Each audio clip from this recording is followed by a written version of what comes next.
Boa tarde, 2h30 começa mais um episódio do Nevide em Pauta com Vida. Nessa sexta-feira, dia 22 de novembro de 2024, está no ar o segundo episódio da série Descriminalização da Maconha.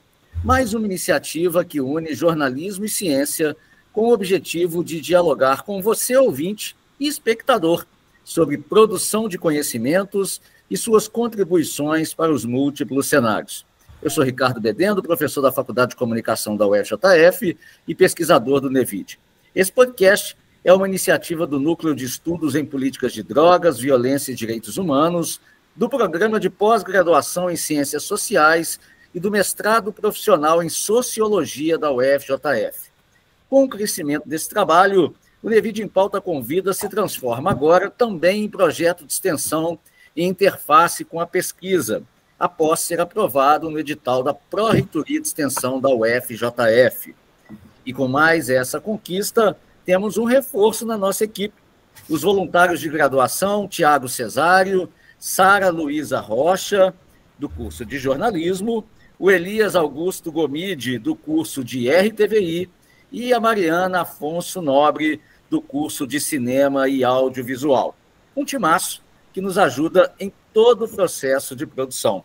Nesse capítulo, o nosso tema é criminalização da maconha, uma das engrenagens do racismo.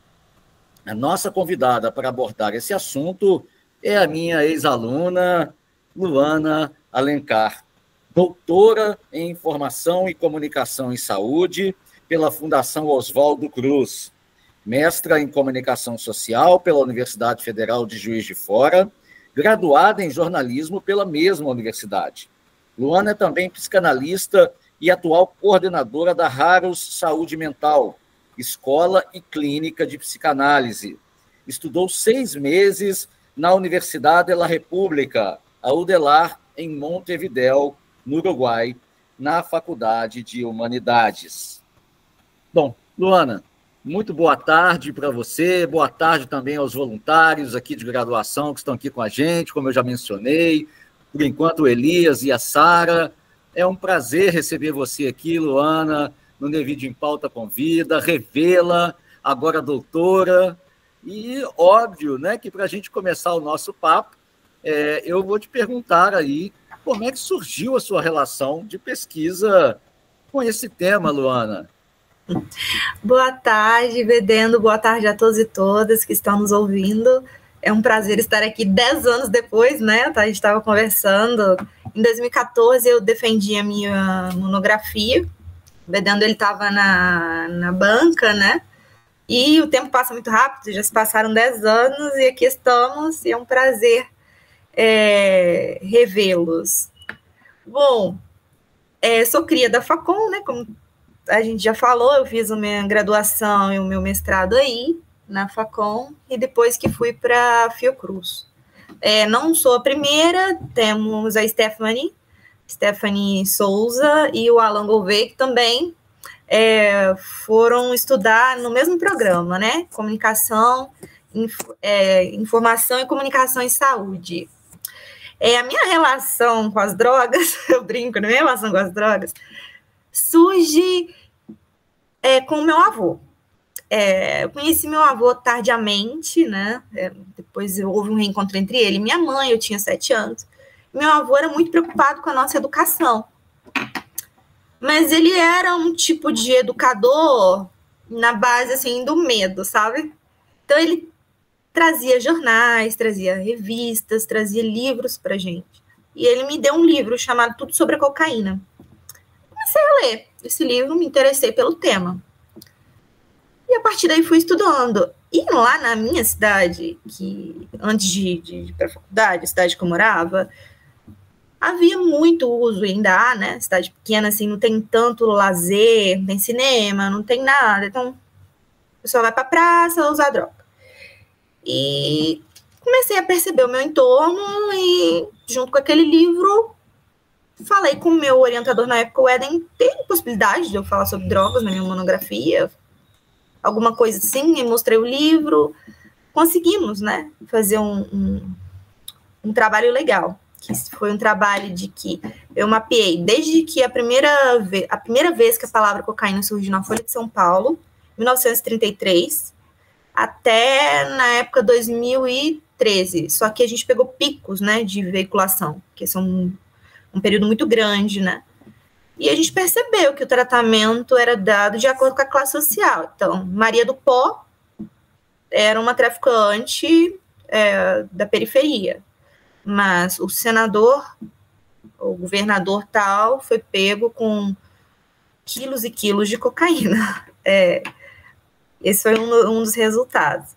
Então, assim, começa a minha relação aí. Eden Alves. Professor Eden Alves. O Eden Alves, ele que foi meu orientador, tanto na graduação quanto no mestrado. E aí foi como uma sequência. Eu senti falta de alguma coisa no meu trabalho, que me deu vontade de fazer o mestrado para investigar. Aí no mestrado teve um resultado que me instigou, que me fez ir para o doutorado. Eu fiz, por que você fez doutorado? Você já vai dar aula? Eu falei, eu fiz porque eu gostei muito do meu tema. E gosto muito do meu tema. É um tema que eu acho que, assim, é crucial para vários países, para a economia, para questão de violência, de gênero, de tudo. É um tema que permeia todas as áreas da sociedade, né? De alguma forma. Com certeza, muito desafiador também, né, Luana? Cheio de tabus, e é importante a gente falar sobre essas questões e trazer isso em formas de comunicação, como a gente propõe aqui no Nevide em Pauta Convida, né, que é um diálogo com a sociedade também, né, aqui com os pesquisadores, mas também levando informação de qualidade para as pessoas. Então, é muito bom a gente saber, né, da sua trajetória desde a graduação, essa relação com o tema. A gente comentava aqui um pouquinho antes, né? Eu estava lá nessa banca do seu TCC, e isso nos traz uma satisfação muito grande de ver como você evoluiu, né, nesse processo e chegou, né, ao doutorado, trazendo aí outras contribuições ainda maiores, né? Quanto ao enunciado aqui da nossa conversa, Luana, como é que a gente pode estabelecer essa relação da criminalização da maconha com o racismo? Muitas poucas pessoas sabem, e isso também não é interesse do Estado, e nem... Porque, assim, o tráfico é uma coisa que muita gente se lucra com isso, né? Não são só os narcotraficantes, tem governo, tem muita gente envolvida aí. Por que eu falo da criminalização do negro? Porque a maconha, ela surge quando os negros vieram da África, eles começaram a fazer uso da maconha, e tudo que era relacionado ao negro foi criminalizado. Então, assim, eu brinco que não é criminalização da maconha, é criminalização do sujeito.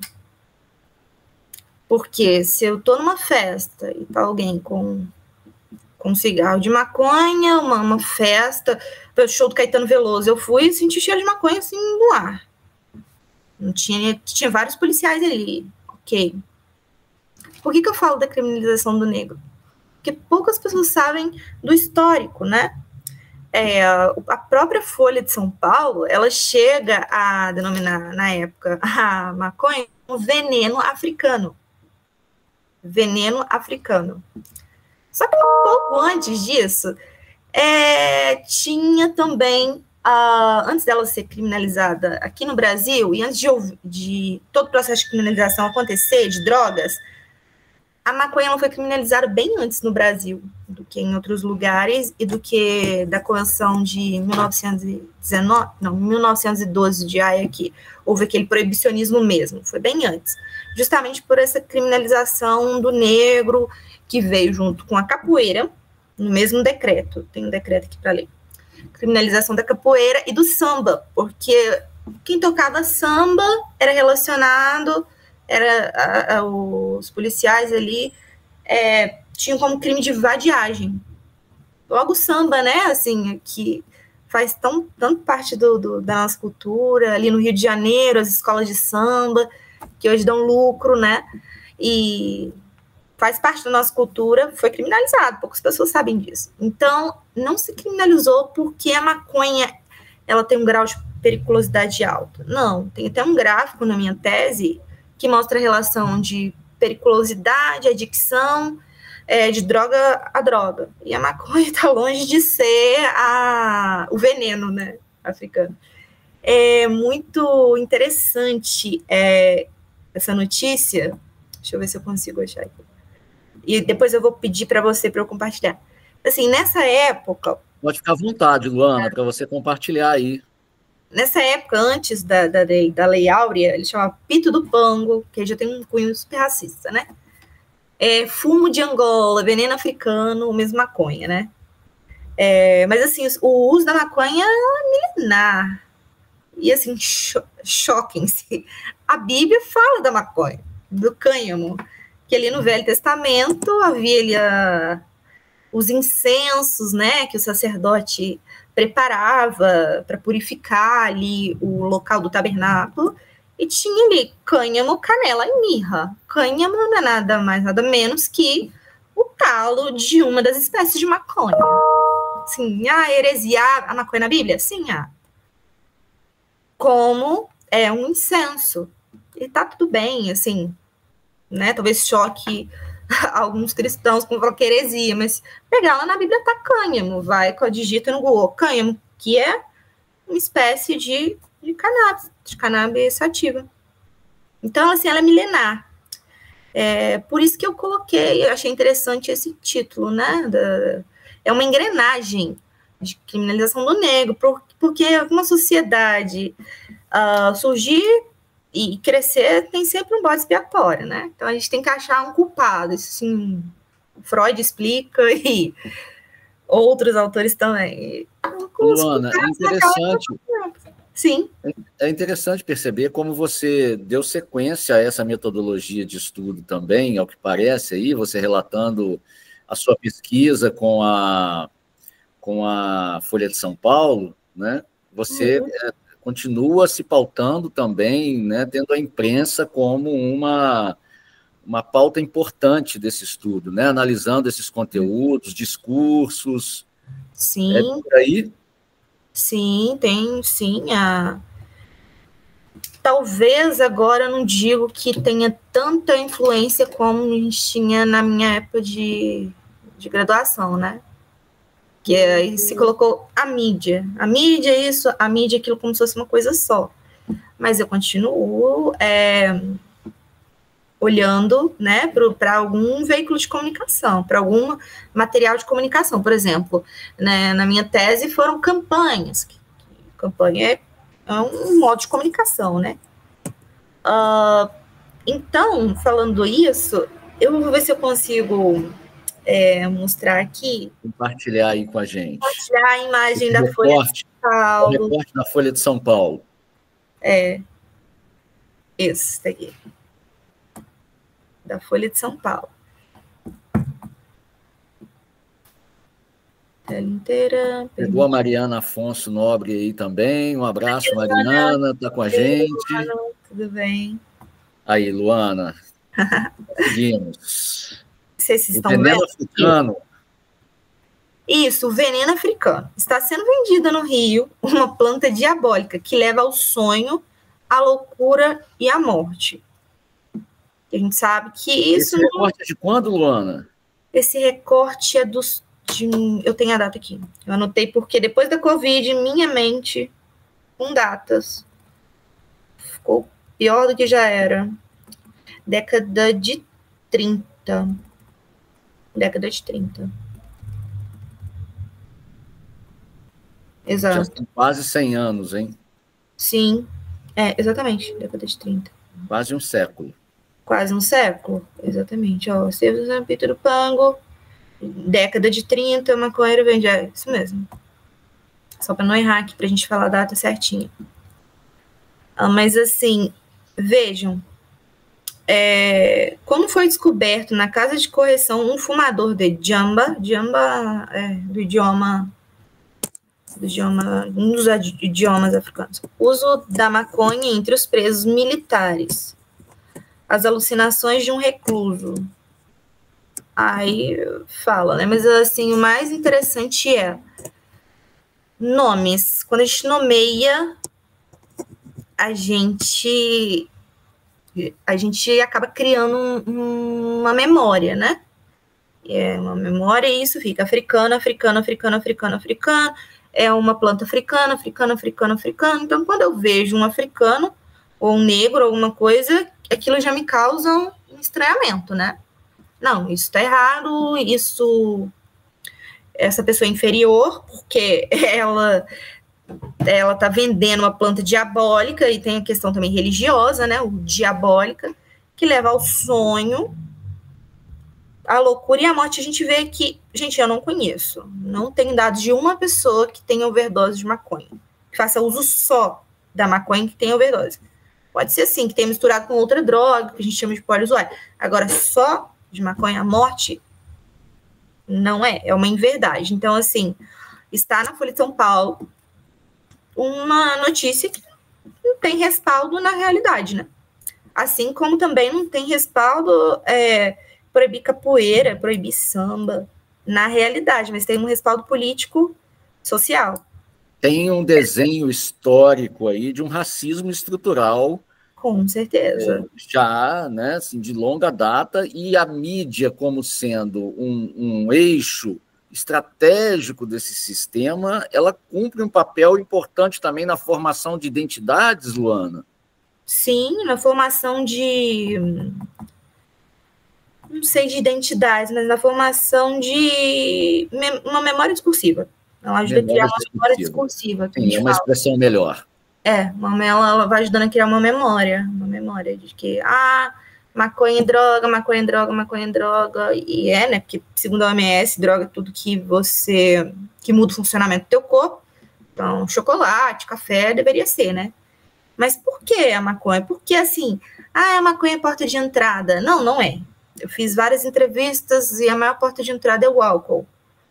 E cada pessoa é uma pessoa. Teve gente que já foi direto usar crack, teve gente que passou pela cocaína e foi pro crack, teve gente que nunca nem usou maconha e já fez uso de outras drogas.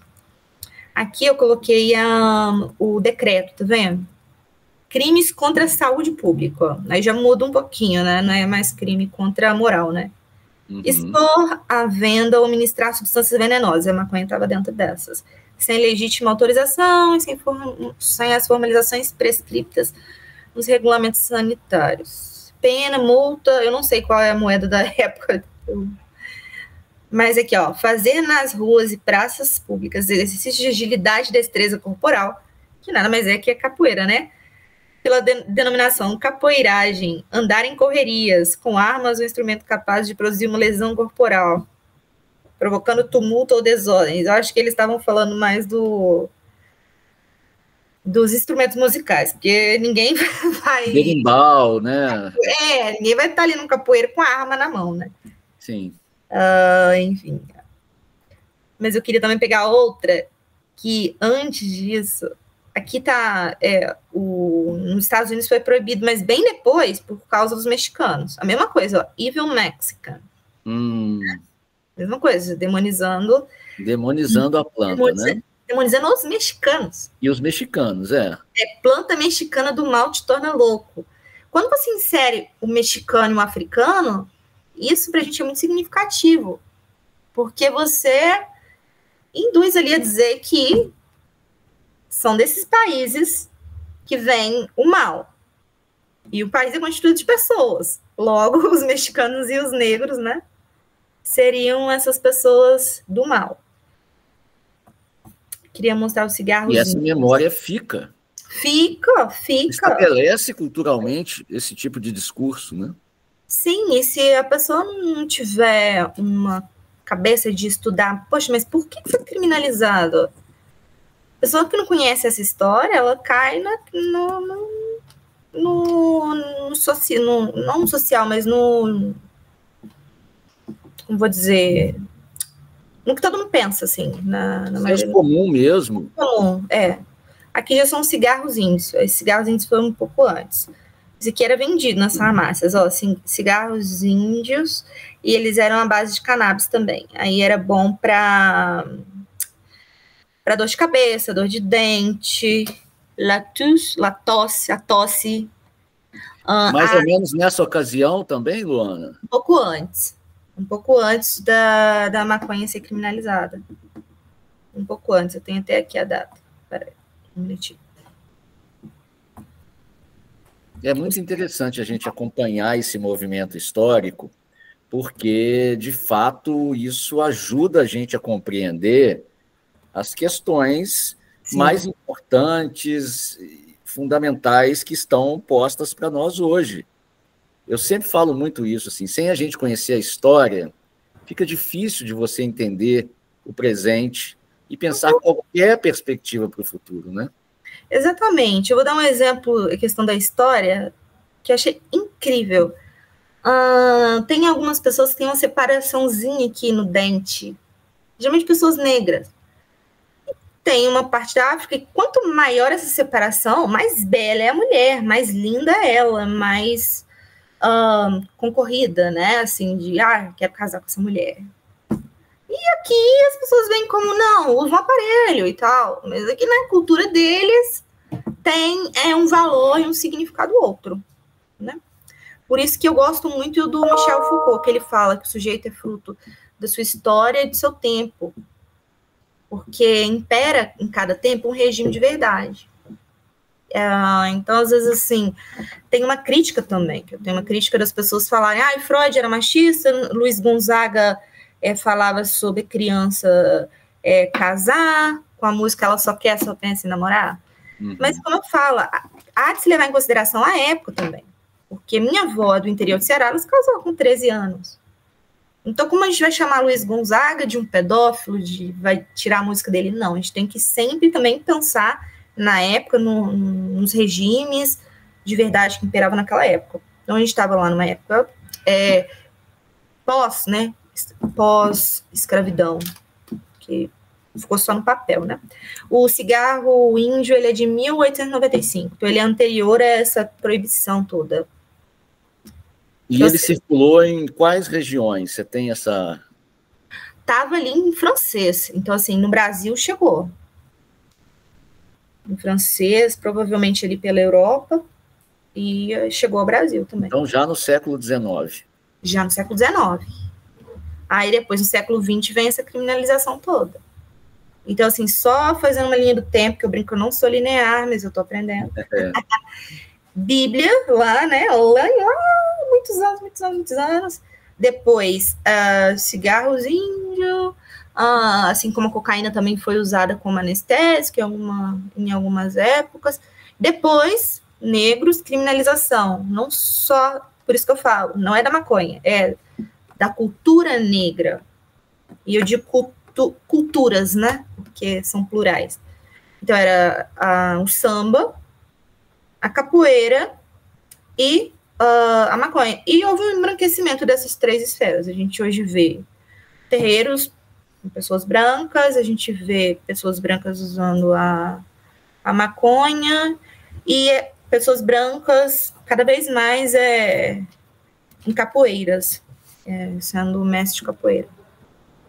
É verdade, a gente percebe mesmo, né, como as coisas foram evoluindo, né, e essa interseção também entre as culturas, e eu acho que essa é uma temática importante você trazer essa relação, porque muito pouca gente, como você estava falando, tem o entendimento ou o conhecimento dessas construções discursivas que relacionam a planta, né, como um veneno trazido, né, ou constituído pela raça negra. E há de se respeitar as origens. O cúmulo para mim foi no Dia da Consciência Negra, eu conversar com uma mãe de santo, branca, falando sobre a questão de alguma homenagem aos pretos velhos, né? Mas para quê? Só porque é Dia da Consciência Negra? Só porque é Dia da Consciência Negra? Então, a gente também tem que saber o nosso lugar, ouvir realmente quem vive ali, né? Quem vivencia. Eu posso falar disso, de racismo, de negritude, de criminalização, como estudiosa, mas eu nunca vou experienciar o que é andar com medo da polícia me dar uma dura, entendeu? Exato.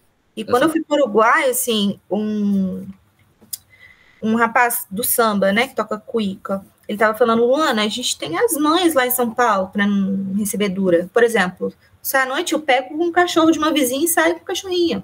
Porque já dá uma... A polícia te olha com o olhar, não, tô passeando com um cachorrinho. Eu tenho meus dreads. Quer dizer que eu não raspei a cabeça, logo eu não saí agora da cadeia. E eles têm uma gestão de vida muito diferente da nossa.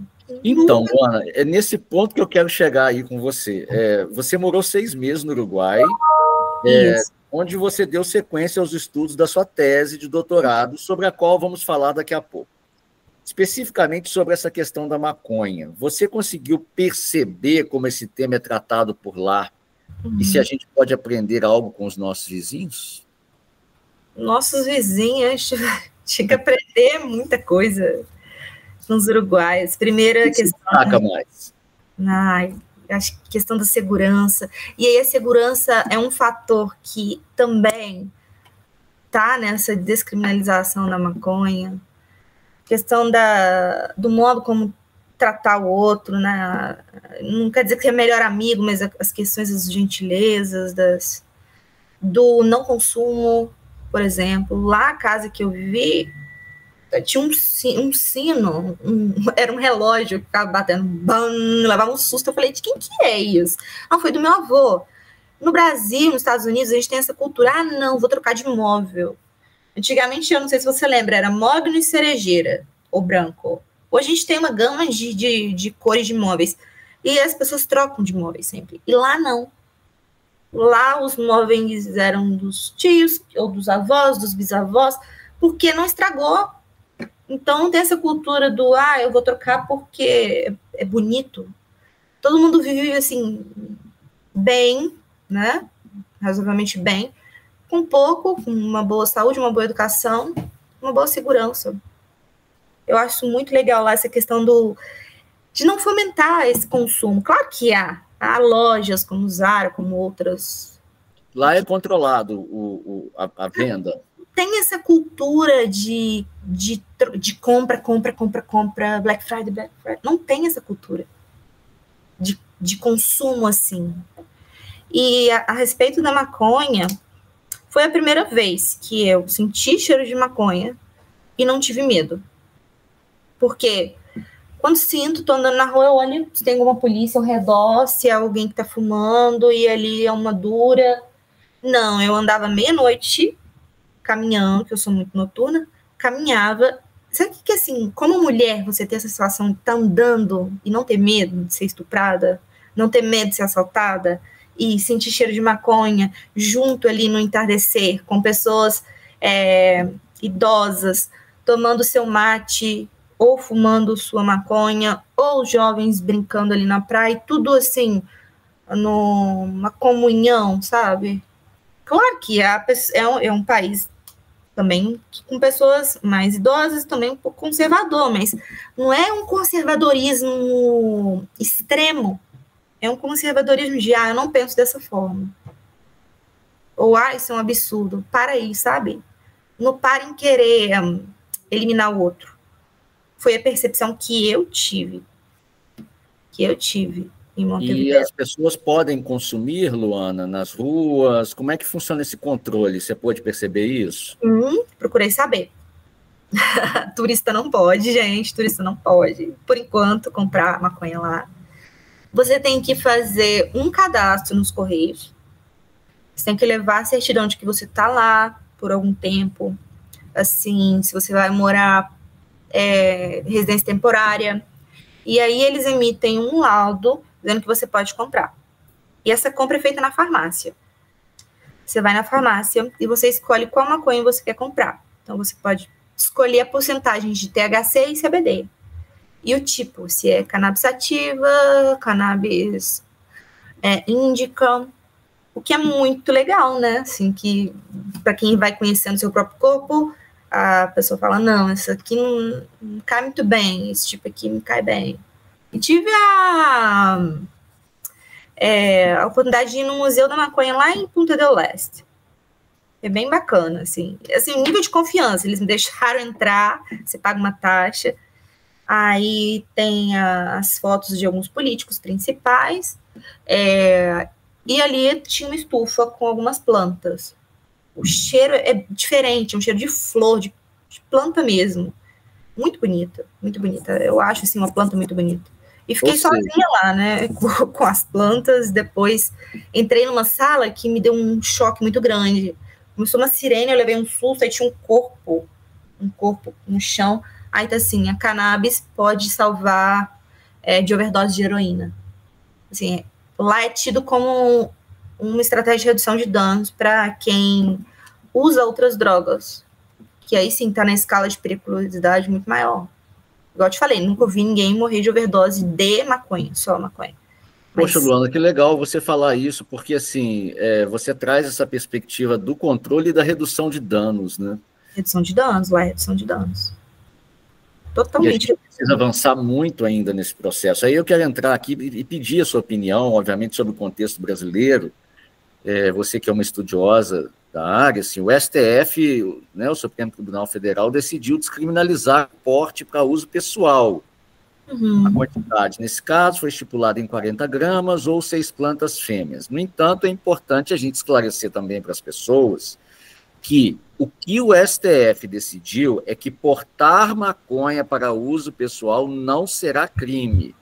Uhum. Não é, portanto, uma legalização. Não. Esse ato é de competência do Congresso Nacional.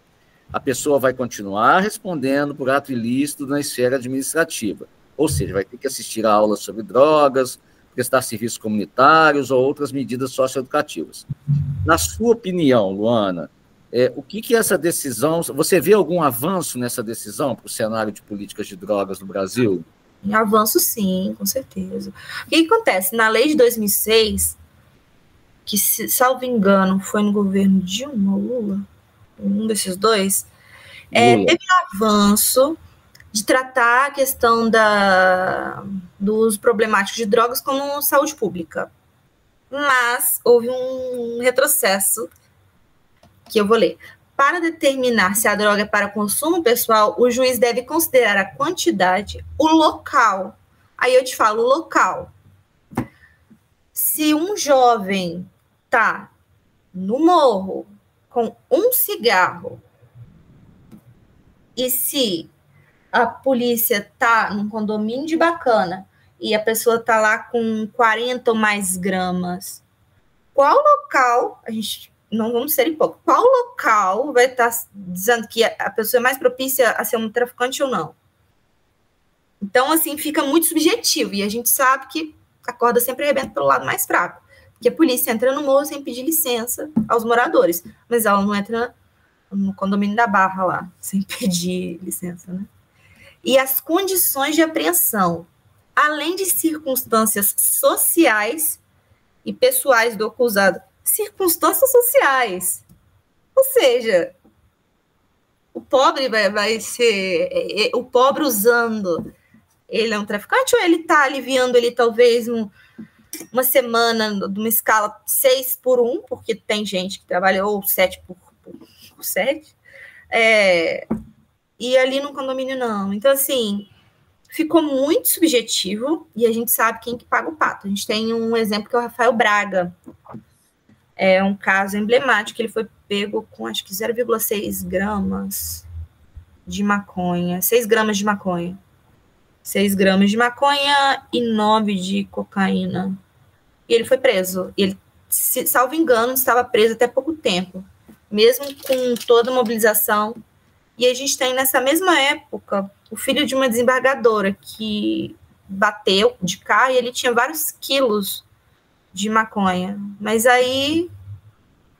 não, ele tem transtorno. Então, foi provado que ele tem um transtorno mental, né? A gente sabe como é que funciona. E aí ele tá solto, né? Tá em tratamento, naquela questão de... não, você vai ter que fazer um tratamento aqui e tal, e ponto. Então, é o cara da periferia e o cara que é filho da desembargadora. A gente tem, inclusive, narrativas assim também da mídia que mostram um pouco isso. Aquela série Arcanjo Renegado, o primeiro episódio ele já mostra logo de cara isso.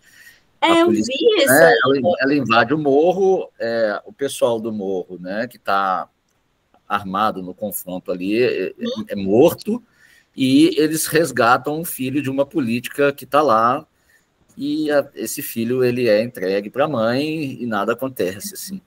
Bom saber, eu vi a chamada dessa série. Por exemplo, a questão do estar ou não portando, ser traficante ou não, Pablo Escobar, ele proibia terminantemente seus filhos de usarem cocaína. Ele era contra que a família usasse cocaína. Então, se talvez pegasse Pablo Escobar, provavelmente não deveria ter nenhuma grama de cocaína. Entende? Então, assim, é um avanço. Essa quantidade pode ser questionável, porque às vezes a pessoa compra por mês, para usar por mês. E, assim, a planta, geralmente ela cresce mais em locais tipo Nordeste, que venta e tem sol, e chove um pouquinho.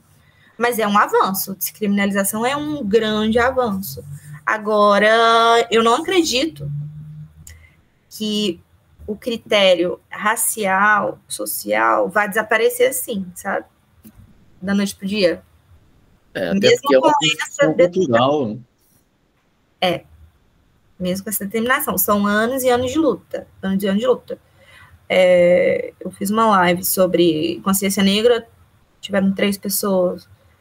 Mas é assim, tiveram 3 pessoas, tomara que o ano que vem tenha mais pessoas, e assim a gente vai tomando consciência, sabe, das coisas. Ótimo, assim, acho que é só importante a gente situar aqui também que quando a gente fala das instituições, né, falando de polícia, obviamente que a gente não está generalizando, Não. A gente sabe que eles, né? tem os lados bons, exatamente, né, e a gente faz recortes de situações que, de fato, né, a gente sabe que muitas vezes são evidenciados pelos próprios registros que a gente vê comumente, né, e infelizmente aqui no nosso país, por uma parcela desse sistema. Né? É a profissão deles, muito mal remunerada, e eles não têm esse treinamento. Eles não. Quiçá saibam essa história que eu estou contando, lá da época da criminalização da maconha, da capoeira. Então, talvez uma das coisas que a gente pode pensar é uma melhor formação, né, para esses policiais, uma formação mais profunda, mais dentro da realidade, sem preconceito, sem estigmas. Claro, é preciso que o Estado invista, e a gente, né, fala muito sobre isso, assim, em todos os sentidos, né, tipo de investimento para mudar essas construções culturais que estão aí já, como você está mostrando para a gente aqui, de longas e longas datas, que não é fácil, né, essa transformação da noite para o dia. Nada vai acontecer da noite para o dia. É preciso um processo em movimento que vá, aos poucos, modificando isso. Né? E aí, Luana, é um passo... Foi um passo importante. Importante, sim. Vamos falar um pouco da sua tese?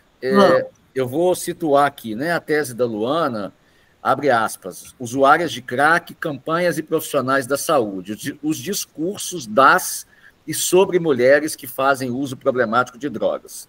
Você foi orientada pela professora Kátia Lerner, pesquisadora do Laboratório de Comunicação e Saúde, do Instituto de Comunicação e Informação Científica e Tecnológica em Saúde, da Fundação Oswaldo Cruz.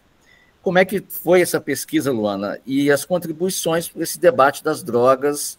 Aí você traz também a questão de gênero, né? Fala mais, então, também um pouquinho, e aí eu estou aproveitando para trazer o nome também do professor Marcelo Rosal, da UDELAR, lá do Uruguai, em Montevidéu, não é isso? Exato. Ele está no supervisor. Na minha tese eu coloquei orientador, mas o certo é supervisor. Mas eu considero ele um orientador, porque ele me deu orientações, assim, em muita coisa, aprendi muita coisa com ele. Bom, como é que foi esse trabalho? No mestrado, eu analisei alguns blogs, aí também comunicação vem, né? Blogs pessoais de pessoas que admitiam fazer o uso abusivo de alguma substância ilícita, né? E eu percebi que dos blogs que eu achei, só havia homens falando de sua história.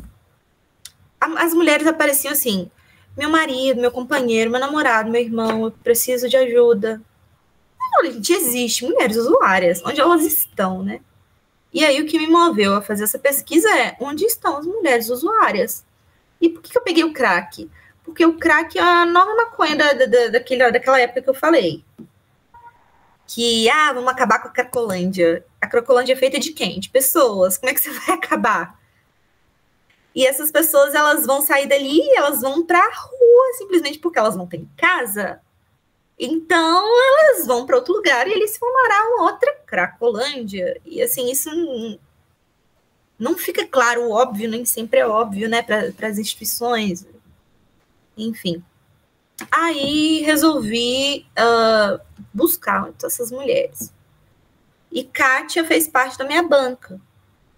Então, ela comprou essa ideia comigo, eu fiz o processo seletivo e achei que eu não fosse passar. Não vou passar. No dia do resultado, eu dormi. Minha irmã me acorda assim: segundo lugar, né? Aí eu, o quê? Segundo lugar, e primeiro como brasileira, porque havia um edital também para estrangeiros, e a Maíra, ela passou em primeiro lugar, mas o edital dela era uma outra formatação, então assim, entre brasileiros eu fui em primeiro lugar. E no dia que eu fui fazer a entrevista do doutorado, eu fiquei muito feliz, assim, porque eu achei que não, tô viajando aqui nessa ideia. E o professor falou assim: imagine que você está no The Voice. Eu seria a primeira pessoa a apertar a cadeira, porque você articula muito bem a comunicação, saúde. Aí eu agradeço ao professor Weden Clay Alves pela orientação e pelas indicações bibliográficas. Enfim, é um ganho para a gente, né, da Facom e da ciência. E aí, nessa tese, entrou a pandemia. Eu entrei na Fiocruz, 2 dias depois, o coordenador disse: daqui a 15 dias estaremos de volta. Não estivemos. Então, toda aquela parte de disciplina obrigatória, a gente fez online. Porque, meu Deus, acabou meu campo. Já era meu campo, porque eu fazia em Maré, ali no Complexo da Maré. Mas, bom, vamos fazer o que é possível. O que foi possível? O campo em Juiz de Fora, porque vale salientar que Juiz de Fora, no combate à Covid-19, foi uma cidade modelo. As vacinas chegaram muito rápido. Assim, eu me orgulho muito daqui por essa rapidez em tratar uma questão que era uma questão de vida ou morte. Então, todas as pessoas ali que estavam no consultório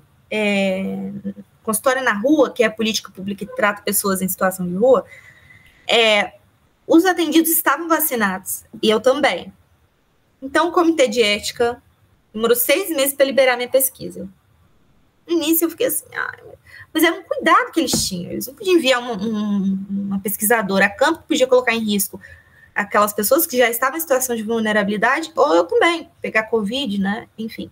Claro. Mas, posto isso, o meu campo ele foi curto, mas ele foi suficiente para eu conseguir entender um pouco da história dessas mulheres. E aí eu volto a dizer, o crack é um problema secundário. E aí eu descobri uma coisa: a maternidade para elas, como a questão da maternidade dói nelas. Porque a gente vive num estado em que, se a mulher ela quer ter um filho, mas ela faz um uso de uma substância, mesmo ela tendo algum apoio e tal, a gente fala de sequestro de bebês. Esses bebês não ficam com elas. E é extremamente triste, porque elas gestam, elas investem energia, investem ali libido, que a gente fala, né, na psicanálise, os hormônios mudam e aquele bebê é tirado daquela mulher para adoção. E é extremamente doloroso isso, sabe? E quando a mulher não quer ter, porque é estuprada, o Estado quer que ela tenha, assim, é uma dicotomia. Então, o que eu percebi nessa tese? Que sim, o crack é uma substância que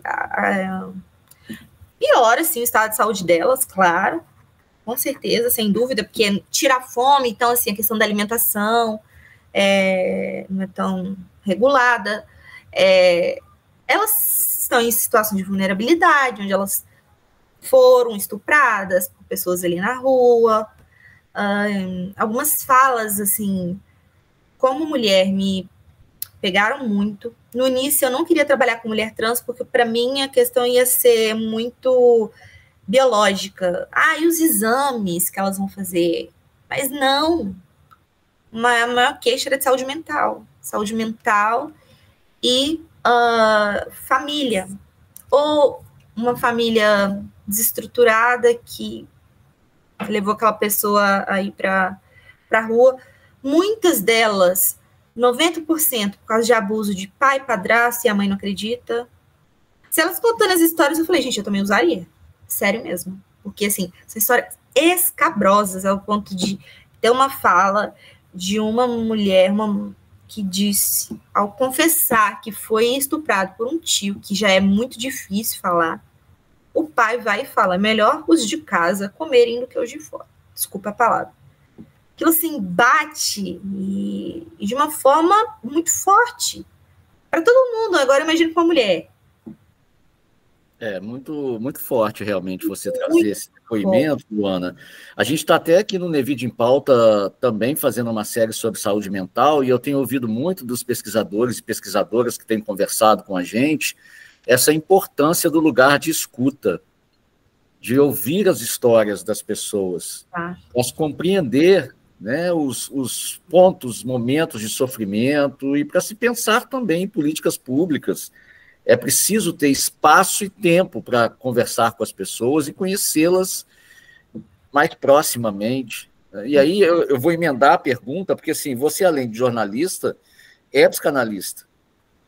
Me permiti, né? Eu já tinha feito a formação, estou em 10 anos em divã, mas a formação é muito sério. O nosso querido Potiguara fala que psicanálise não é um trabalho, não é um emprego, né? Assim, querendo dizer que é uma coisa séria, muito séria. Mas eu me permiti clinicar depois das escutas no Uruguai. Que também, de igual maneira, mesmo sendo um país mais desenvolvido, as mulheres também sofreram abuso. Não na rua, não tanto, mas no seio ali da família, né?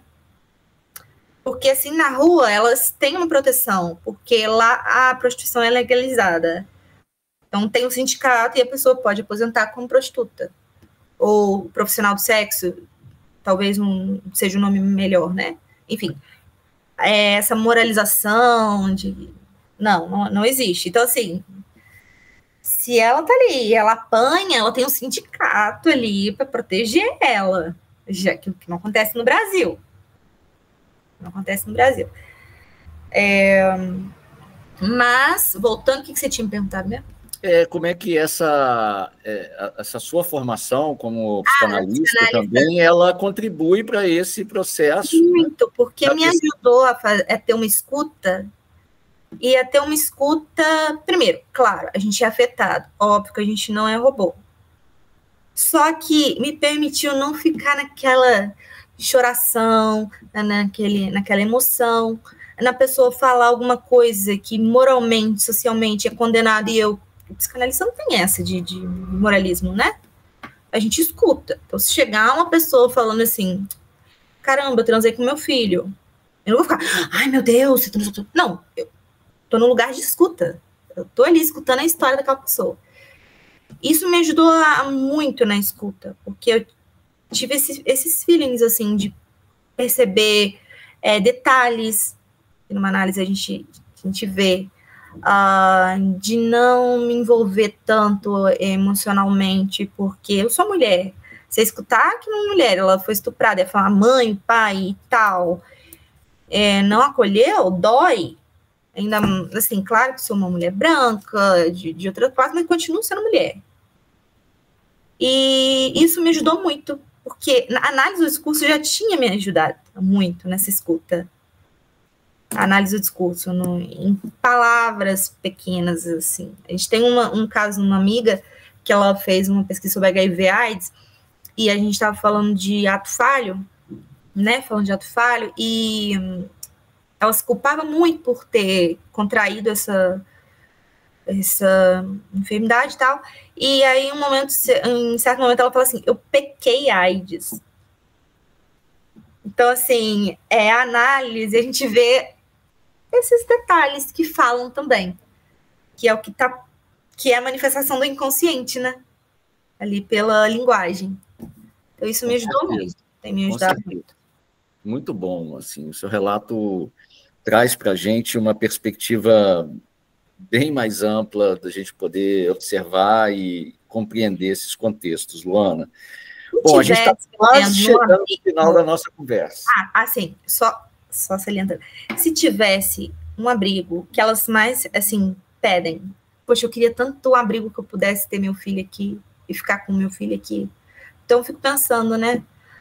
Quem sabe seria uma luta aí para a gente ter, talvez no Juiz de Fora, um abrigo que aceitasse mulheres usuárias com seus filhos, né, temporariamente, até inseri-las no mercado de trabalho, porque elas mesmas, às vezes, não têm noção de racismo, Teve uma trans que me disse que sou bonita, eu sou bem apessoada, não sei por que eu não consigo trabalho.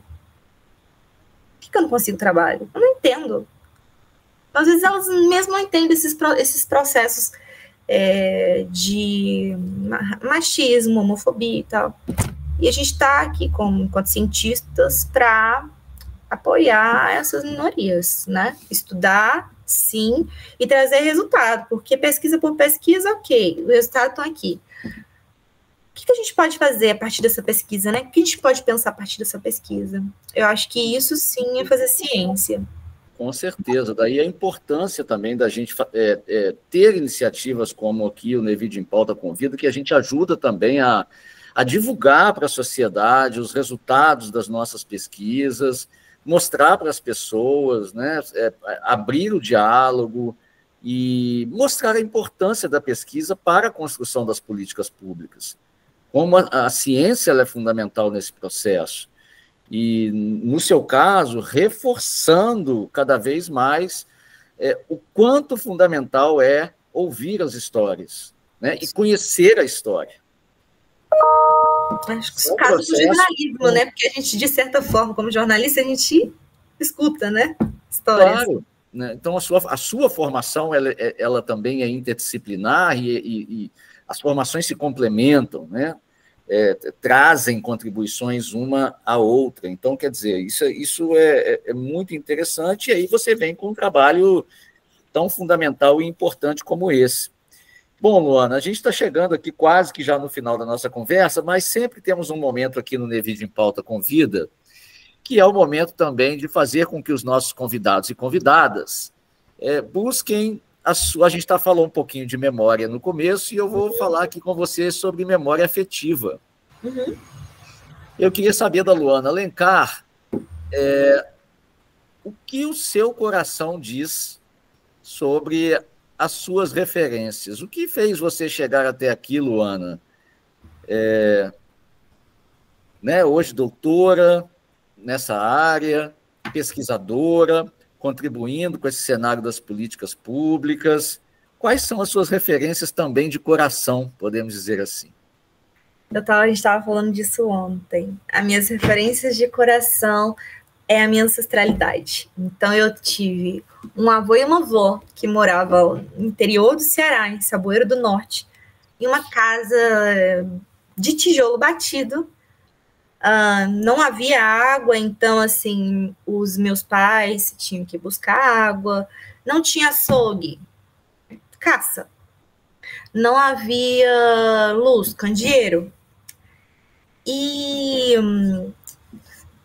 tudo bem, eu tenho um título, eu sou uma doutora, mas para mim, a minha avó, que depois saiu lá do Ceará e veio para Muriaé, que foi onde eu nasci, quando ela dizia, eu era criança, você vai estudar, eu falava, vó, mas eu não tenho dinheiro para estudar. Que é isso, mulher? Tu vai estudar sim. Então, assim, a minha avó, figura de uma mulher forte, de uma mulher que teve 7 filhos, me colocando, assim, sabe, para frente, me motivando ela fez a sabedoria dela, eu acho que eu não tenho, e quiçá, não sei se vou ter. Assim, uma mulher simples, do interior do Ceará, que casou com 13 anos, que teve uma visão assim, não, essa menina, ela vai poder estudar.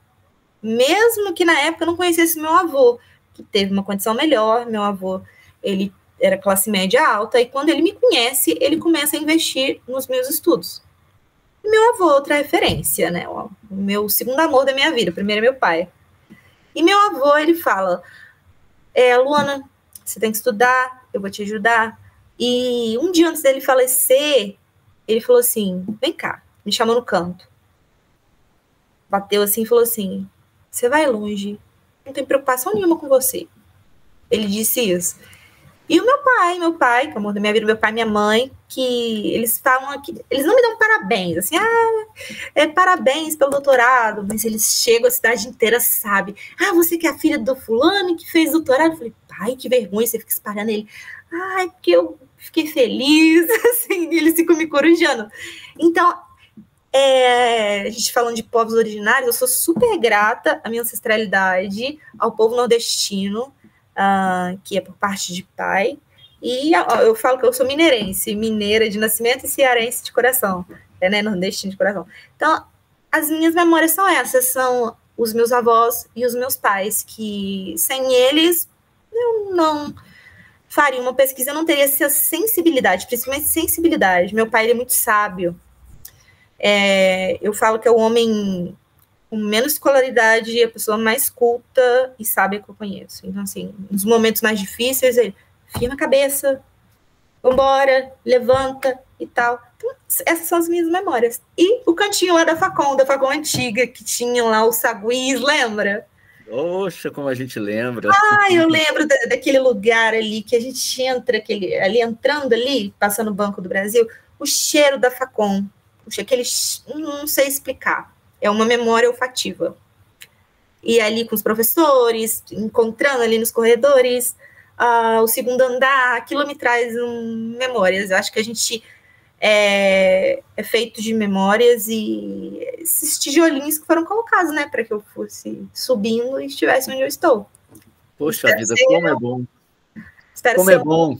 Essa pergunta, ela é sempre muito saborosa. Então, se eu tivesse aqui a foto, eu mostrava a casinha do pai, era igual o Torto Arado. Se alguém leu o Torto Arado, pensa assim, imagina na casa do Torto Arado, o lugarzinho lá do Ceará, que eu tenho muito orgulho, dentro do meu pai, sabe? Que legal, e eles estão na nossa escuta aí, certamente. A gente está ao vivo aqui pelo Instagram do nevide.fjf. Vamos também, em breve, estar lá no Spotify, no nosso canal, e também no nosso canal do YouTube. Bom, eu quero terminar, Luana, com algumas expressões que a professora Kátia Lerner utilizou para fazer referência ao seu trabalho, à sua pesquisa, na matéria que foi publicada no dia 5 desse mês, escrita pela Graça Portela, da Assessoria de Comunicação da Fiocruz. Um beijo para a Kátia, não sei se ela está assistindo, mas mais que uma orientadora, ela foi uma amiga, uma mãe. Então. E isso é muito legal, sabe? Essa relação do professor com o aluno, que eu acho que o professor nunca é só professor. Ele é um pouco psicólogo, um pouco pai, um pouco mãe, um pouco amigo, né?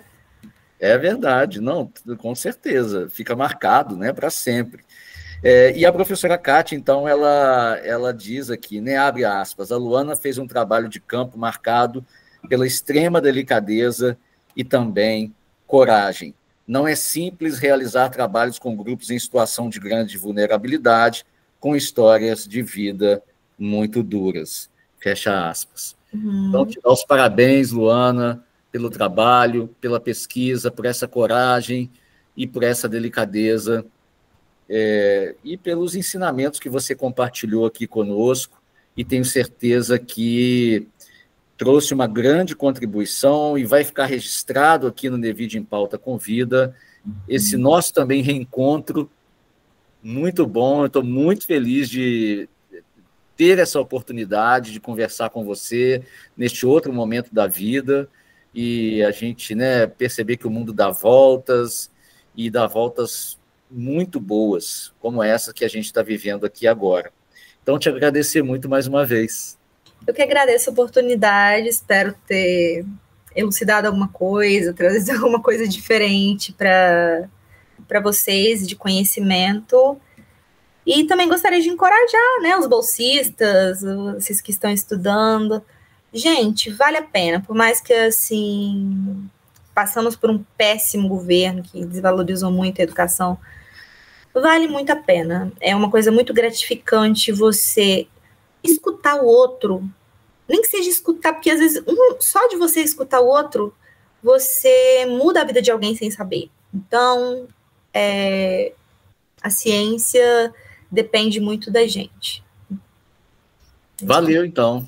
Aí a Luana Alencar, que esteve com a gente nesse episódio, no segundo capítulo da série de descriminalização da maconha. Quero agradecer também ao Elias Gomide, a Sara Luísa Rocha do Nascimento e a Mariana Afonso Nobre, que estão com a gente aqui na sala, são os voluntários de graduação, o Tiago Cesari, que é também um voluntário nosso, e eles vão nos ajudar aqui no NEVID em Pauta Convida, agora projeto de extensão e interface com a pesquisa, nesse trabalho de pós-produção. Luana, a gente agora vai trabalhar...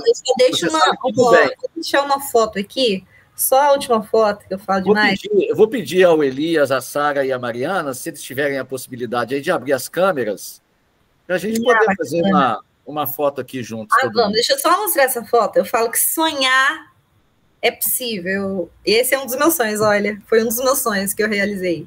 Essa foto, ela é muito significativa, né? Sim, porque foi no governo dele que a maconha foi legalizada no Uruguai. Estamos mostrando aí o Mujica, né? Mujica. Foi presidente do Uruguai, né? E deixa um legado, assim, enorme, né? De uma visão social que a gente fica até sem palavras para poder descrever muitas vezes, né? Tamanhos os ensinamentos. Sara. Né? O peixinho da Sara. Sara está aparecendo aí. Prazer, Sara. O Elias está sem câmera. A Mariana tá podendo abrir aí a câmera, Mariana? Aí, tá aí a Mariana Nobre, então, com a gente. Mariana, prazer. Gente, faz um print aí, gente. Faz um print da tela aí, depois vocês compartilham com a gente aí, lá no nosso grupo. Quem puder fazer aí, ou a Sara ou a Mariana, faz aí para a gente esse print e depois eu vou compartilhar com a Luana. Então, quero deixar um abraço para todo mundo que esteve com a gente até agora, aqui na nossa live, e que vai estar com a gente ainda também no nosso Spotify e YouTube. Um abraço para todos e para todas, e até o próximo episódio. Um abraço, gente. Tchau.